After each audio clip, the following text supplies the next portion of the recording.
Namayagpag ang University of Baguio Cardinals sa 2026 National Private Schools Athletic Association o PRISAA Games na ginanap sa Panaad Park and Sports Complex sa Bacolod City mula Mayo 10 hanggang 16. Nagtala ang delegasyon ng Senior Division na binubuo ng mga atletang nasa kolehyo ng kabuuang 59 na medalya, 8 rito ay ginto, 23 ang pilak at 28 ang tanso.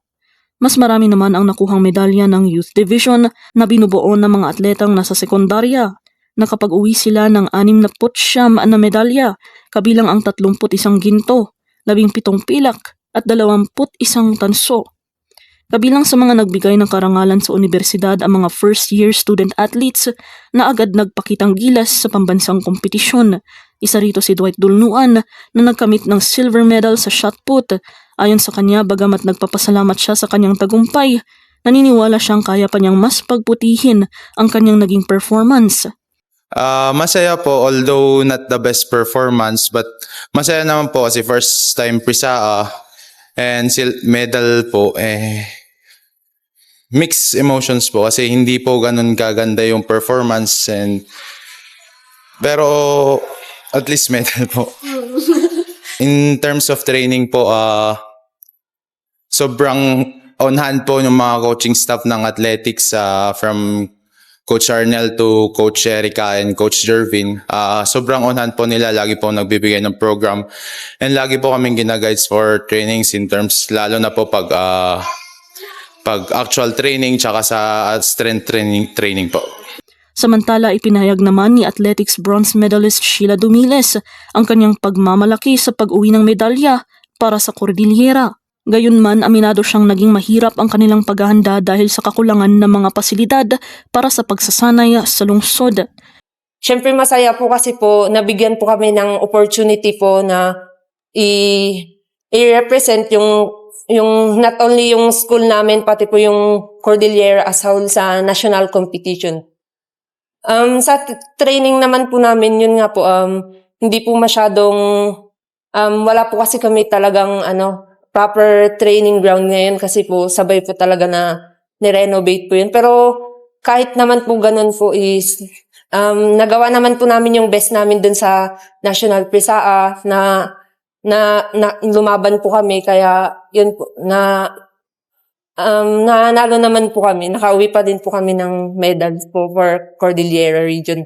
Ayon kay Assistant Coach Jervin Murillo, parehong isinailalim sa rehabilitasyon ang Baguio Athletic Bowl at Teachers Camp Oval, dahilan upang magsanay ang mga atleta sa Benguet Sports Complex Oval sa Wangal, La Trinidad.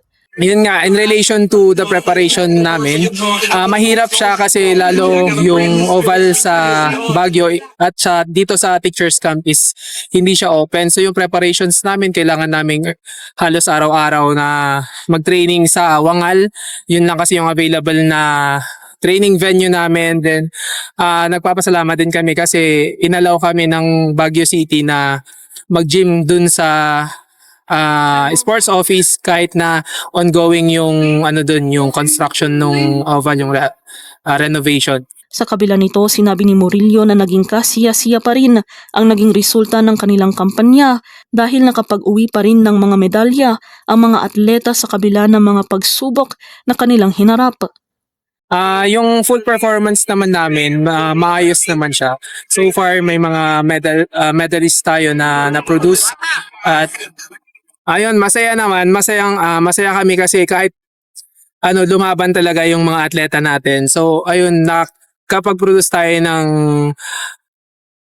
maraming medals. Sabihin ko ng maraming medals kasi more than one naman siya.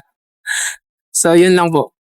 Umaasa rin ang mga atleta at coaching staff na mas magiging maganda pa ang kanilang paghahanda sa mga susunod na kompetisyon sa muling pagbubukas ng Teachers Camp Oval at sa inaasahang pagbabalik operasyon ng Baguio Athletic Bowl.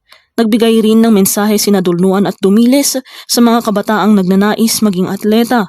Ani nila, mahalagang patuloy na magsikap samantalahin ang bawat oportunidad at huwag sumuko sa pag-abot ng kanilang mga pangarap.